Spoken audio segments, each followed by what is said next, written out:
The basement door clicked shut with a finality that sent a shiver down my spine.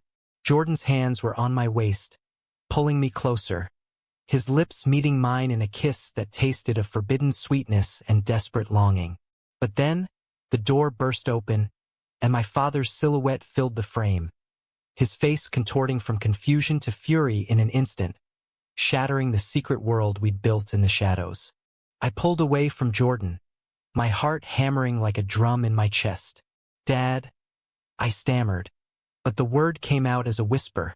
Jordan stepped back, his eyes wide, grabbing his jacket from the old couch where we'd been sitting just moments ago, talking about our dreams for the future. "What in God's name is going on here?" Dad's voice boomed, echoing off the concrete walls lined with boxes of Christmas decorations and dusty sports trophies from my high school days. He was a tall man, broad-shouldered from years of construction work, and right now, he looked like he could tear the room apart. "It's not what it looks like," I lied, the words tasting bitter. Jordan shot me a glance, hurt flashing in his eyes, but he said nothing as he edged toward the stairs. "Get out," Dad growled at Jordan, pointing a finger like a weapon. Jordan didn't argue. He bolted up the stairs, the front door slamming a moment later. I tried to follow, but Dad blocked the way, his hand on my shoulder, firm and unyielding. "Sit down, Alex. Now." I slumped onto the couch, the springs creaking under me. The basement smelled of mold and old memories. Family game nights, hiding from thunderstorms as a kid. Now it felt like a prison. Dad paced in front of me, his work boots thudding against the floor. "Is this who you are? Some faggot sneaking around with another boy in my house?" The slur hit me like a punch, but I didn't flinch. I'd heard it before in locker rooms, on TV, but never from him, the man who'd taught me to ride a bike, who came to every football game. "Dad, please.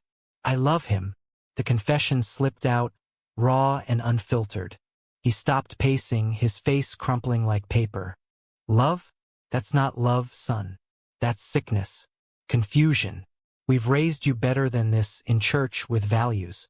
Your mother and I sacrificed everything for you and your sisters. And this is how you repay us." Tears pricked my eyes, but I blinked them back. Crying would only make it worse. "It's not a choice. It's who I am." He shook his head, sitting in the armchair across from me, the one Mom used for sewing. "We'll fix this. Therapy, prayer meetings at church. Pastor Richards can help. He's dealt with this before." I nodded numbly, not because I agreed, but because arguing seemed pointless. Upstairs, Mom was waiting in the kitchen, her eyes red and puffy. She'd heard the yelling. Dinner that night was silent, the clatter of forks and knives the only sound. My phone buzzed under the table. "Jordan, are you okay? I love you." I glanced at Dad, who was staring at his plate, and deleted the message without replying. The next morning, Dad drove me to work, my summer internship at a law firm in D.C., and laid down the law. "No more contact with that boy. Focus on your future. Law school in the fall, a good girl, a family. That's the plan." "Yes, sir," I muttered, staring out the window at the passing suburbs of Arlington, Virginia. The neighborhoods were perfect, white picket fences, American flags waving. But inside, secrets festered. At the office, I buried myself in files, avoiding Jordan's calls. He was my roommate at George Mason University, where we'd met as freshmen. He was out, confident, from a progressive family in Maryland. I was the opposite, closeted, terrified, from a Baptist household where being gay was a one-way ticket to hell. By evening, Jordan cornered me in the campus parking lot after I dodged him all day. "Alex, talk to me. What happened after I left?" I leaned against my car, the metal cool under my palms. My dad flipped, threatened to cut me off. "No tuition, no home if I don't fix this." Jordan's face hardened, his brown eyes narrowing. "So, you're just going to pretend we never happened? After everything we've been through?" "It was one kiss, Jordan. Okay, more than that, but I can't lose my family. My voice cracked. He stepped closer, his hand brushing mine. You don't have to choose. Come out. They'll accept you eventually. Pulled away. You don't know them. Dad's a deacon. Mom volunteers at the church food bank. This would destroy them. He sighed, running a hand through his curly hair. And what about you? Living a lie will destroy you. I drove home alone, his words echoing. That night, I lay in bed, staring at the ceiling, the cross on my wall mocking me. Was loving Jordan a sin? Or was denying it the real wrongdoing? Weeks turned into months. I avoided Jordan, transferring to a different dorm. He tried to reach out through friends, but I shut them down. To fill the void, I started dating Sarah, a sweet girl from my poli-sci class. Blonde, bubbly, from a similar family. Dad loved her. Mom planned our future weddings in her head. Graduation came. I got into law school at Georgetown, a dream come true. Jordan was there, across the field, cap and gown. Our eyes met, but I looked away. Life moved on. Job at a prestigious firm in D.C., engagement to Sarah. The ring sparkled on her finger, a symbol of the life I was supposed to want. But at night, dreams of Jordan haunted me. What if I'd chosen differently? The cost of conformity weighed heavy. Then, at my engagement party in the backyard, barbecue smoke filling the air, he showed up. Jordan in a button-down, looking as handsome as ever. Congrats, he said, handing me a beer. What are you doing here? I hissed, pulling him aside near the fence. Needed to see if you're happy. His eyes searched mine. Sarah called from the grill. Alex, who's this? Old friend, I said. Dad approached, his smile fading as recognition dawned. The basement boy, he muttered under his breath. The party continued, but tension simmered. That night, Dad cornered me. Stay away from him. You're on the right path now. I nodded, but Jordan's presence had stirred something. Doubt crept in like fog. The coffee shop in Alexandria was neutral ground, far enough from home, close enough to D.C. I sat in a corner booth, nursing a latte, when Jordan slid in opposite me. You came, he said, surprise in his voice. I shouldn't have, but I had, drawn by the pull that never faded. He leaned forward, elbows on the table. Why'd you propose to her? Is this really what you want? It's safe, I admitted. My parents approve. The firm loves a family man. And what about love? His hand reached for mine, but I pulled back, glancing around at the other patrons. Keep your voice down. Paranoia gripped me. He sighed. This is the problem, Alex. You're still hiding. We had something real. Had, I emphasized. Past tense. The wedding's in 3 months. Invitations are out. Jordan's eyes glistened. Cancel it. Choose us. I stood, throwing money on the table. I can't. Goodbye, Jordan. Driving back, his words gnawed at me. Sarah noticed my distraction that evening as we planned the honeymoon. Earth to Alex. What's wrong? Work stuff. I lied, kissing her cheek, but the kiss felt empty. Mom sat me down the next day. Your father mentioned that boy showed up. Is there something we should know? No, Mom. It's nothing. But my voice wavered. She patted my hand. Good. Sarah's perfect for you. Don't mess this up. Pressure mounted. Church friends congratulated me, but their smiles seemed knowing. Did they suspect? Jordan didn't stop. A text. Meet me one last time. Our spot. Against all logic, I went to the oak tree on campus where we'd first confessed our feelings. The leaves rustled in the breeze as he waited, leaning against the trunk. You're making a mistake, he said softly. I know. The words escaped before I could stop them. Then I kissed him, the world narrowing to just us. Time stopped, his arms around me, familiar and right. But then headlights swept across us. Car pulled up, Sarah's. She stepped out, face pale in the moonlight. Alex. I broke away. Sarah, I can explain. How long? Her voice trembled. It's not. How long? She screamed. Years, Jordan said quietly. She slapped me, the sting sharp. You bastard. Then she drove off, tires screeching. I turned to Jordan. Happy now? This had to happen, he said. For your sake. I drove home in a daze. Sarah had already called my parents. They waited in the living room, faces grave. What have you done? Dad roared. I followed my heart, I said. Chin up. He pointed to the door. Then get out. You're no longer welcome here. Packing was a blur, clothes, books, laptop. Mom cried, hugging me. Call me when you can. Jordan waited outside in his car. Come with me. I did, stepping into the unknown. His apartment in D.C. was small, artsy, filled with his designs. That night we talked till dawn. I'm scared, I admitted, head on his shoulder. Me too, but we're together. The next days were chaos. Sarah returned the ring. Friends took sides. Work colleagues whispered. I threw myself into cases, proving my worth. Jordan supported me, cooking dinners, listening to my rants. But family silence hurt. No calls, no texts.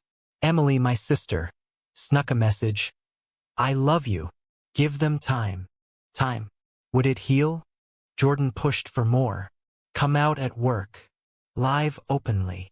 One step at a time, I said. A month later, Emily called. Dad had a scare, chest pains. He's okay. But come see him. Jordan drove me. At the hospital, Mom hugged me. Dad looked frail in the bed. Alex, he rasped. Sit. We talked awkwardly at first. Then, I overreacted. But this lifestyle, it's hard for me. It's not a lifestyle, Dad. It's my life. He nodded slowly. Maybe I can try to understand. It was a crack in the armor. Jordan waited in the hall, giving space. Back home, we celebrated with wine. Progress, Jordan said. But society's judgment loomed. At a bar with friends, a drunk guy slurred, Fags ruining America. Jordan stood up. Say that again. I pulled him back. Not worth it. But the incident shook me. Was this the price? Work added pressure. Assigned to a discrimination case, defending a company accused of firing a gay employee. Irony. I researched, empathizing with the plaintiff. In court, my heart wasn't in it. Questions soft, arguments weak. We lost. Boss chewed me out. What the hell, Thompson? It's personal, I confessed. I'm gay. He blinked. Oh, well, that explains it. But keep it out of the courtroom. Rumors spread. Some colleagues distanced. Others supported. Jordan beamed. Proud of you. But a promotion passed me by. Cost of honesty. Then betrayal. Jordan came home late, smelling of beer. Where were you? With friends. But his phone lit up. Mike. His ex. Great night. Jealousy flared. What's this? Nothing. Just catching up. Argument exploded. After I gave up everything? You're paranoid. Maybe because I lost my family for you. He stormed out. Alone, I questioned everything. Was love worth this pain? He returned at dawn. Sorry. Mike's just a friend. We reconciled, but trust fractured.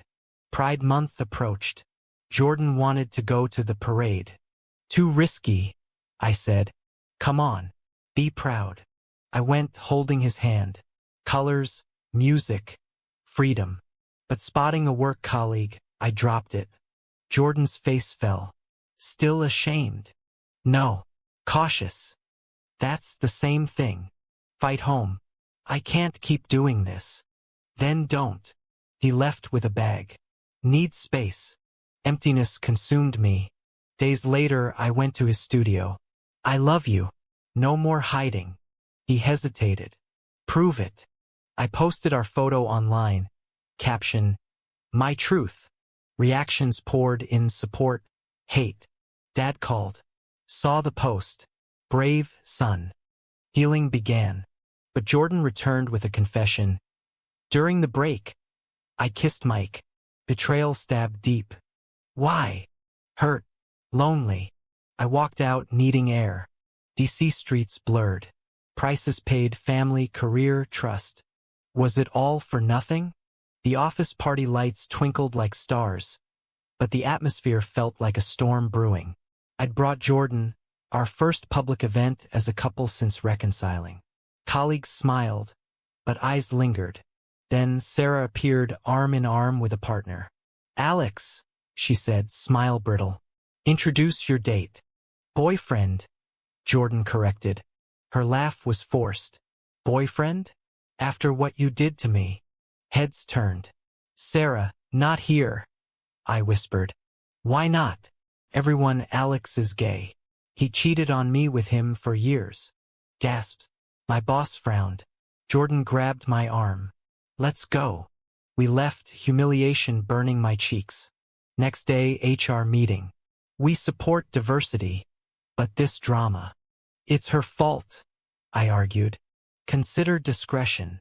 Career teetered. Jordan fumed. Sue for harassment. Too risky, but allies emerged. Lisa, a colleague. I'm lesbian. What she did was wrong. We have a group. Meetings with LGBTQ staff. Stories shared. Strength found. Home, Jordan and I discussed. This could change things for the better. Dad called. Heard about the party from church gossip. You okay? Getting there. We should talk. Bring Jordan. Lunch was awkward, burgers at a diner. Dad asked, what do you do, Jordan? Graphic design.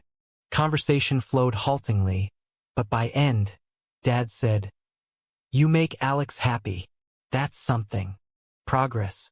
Jordan's betrayal lingered, but therapy helped. Trust takes time, the counselor said. We rebuilt dates, open talks. Society's bite. News of a gay bashing in DC. Jordan grew wary. Hold hands less in public. Is this life? It is, but worth fighting. Jordan proposed on the mall, Lincoln Memorial glowing. Yes. Planning, small wedding, family invited. Dad, I'll attend. Eve of Jordan's doubt. The kiss with Mike.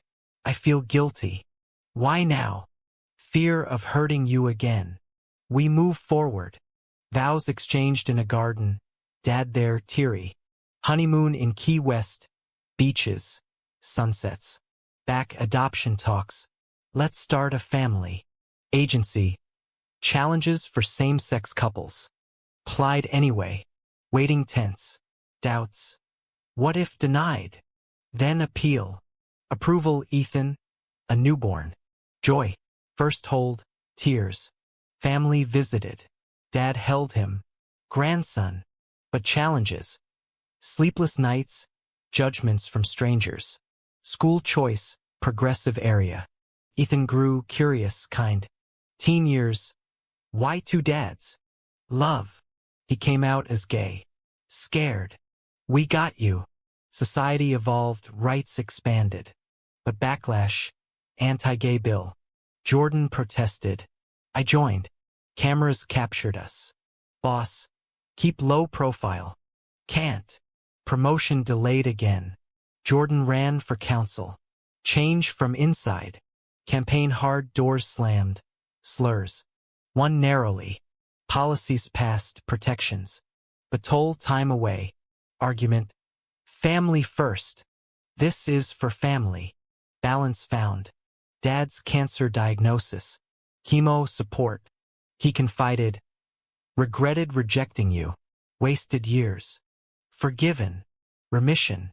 Ethan's college, proud send-off. Empty nest. Jordan and I traveled. But Mike resurfaced, email to Jordan. Saw your win. Congrats.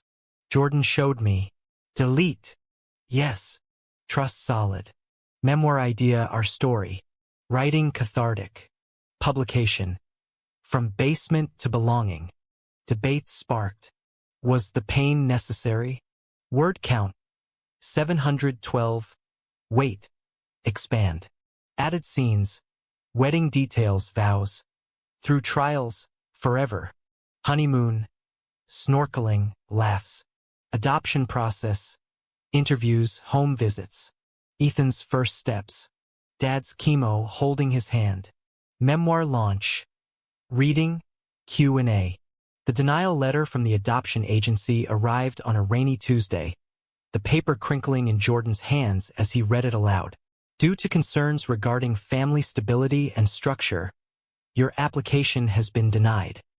His voice cracked on the last word, and he tossed it onto the kitchen table, where it landed next to Ethan's sippy cup from our foster trial period.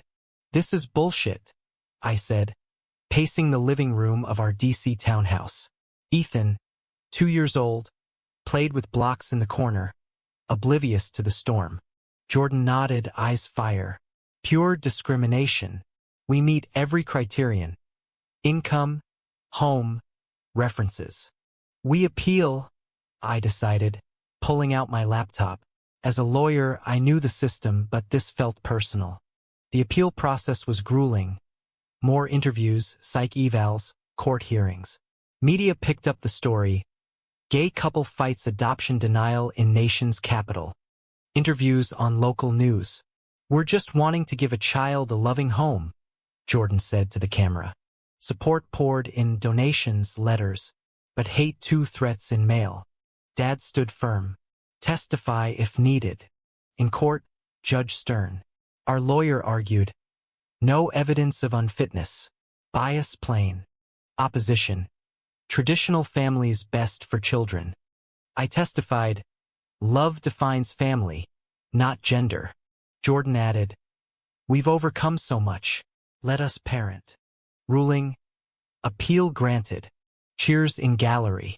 Ethan became official adoption day, family photo. But scrutiny lingered. Playgroup moms whispered. We pushed on. Years later, Ethan at school. Bullied for 2 dads. We met principal. Addressed this. Policies changed. Teen Ethan, rebellious, grades slip. Talk to us, Jordan urged. I'm gay too. Scared of hate. Hug. We're here. Society shifted, Supreme Court rulings. But regressions, trans bans, book bans. We advocated marches, lobbies. Jordan's term ended. Run for state. Family first. Compromise. Non-profit work. Dad's relapse. Hospital vigils. He passed hand in mine. Love you all. Funeral. Stories of change. Grief but legacy. Ethan's graduation. His partner, Mark. Accepted. Grandkids? Someday. Reflection. Choices coming out cost family time, but gained authenticity. Moral debates. Peace was fragile. I found the messages on Jordan's phone by accident. While charging mine, his lit up. Texts from Tom, my old friend. Last night was amazing. When again? Heart stopped. Confrontation in kitchen. Tom? My best friend. Jordan paled. It was emotional. No sex. Why? Lonely. Your work. The book. Excuses. Yells Ethan at friends. Jordan begged. Mistake. Therapy. Unpacked. Forgave slowly. Tom called. Sorry. Jealous. Cut contact. Renewed vows, private ceremony. Ethan married Mark. Dad's proud. Grandkid, Lily. Joy. Memoir sequel. Backlash from politics hit hard. Jordan accused falsely, ethics violation. Investigations. Resignation. Finances crashed. Foreclosure. Moved to Virginia countryside. Jobs humble. But advocacy rose, group founded. Speeches. Fight for rights. Impact. Laws changed. Redemption. Jordan's Alzheimer's. Care, memories shared. Passing peace. Continued work. Final question. Was embracing true self, despite costs, morally correct, or did it selfishly pain others?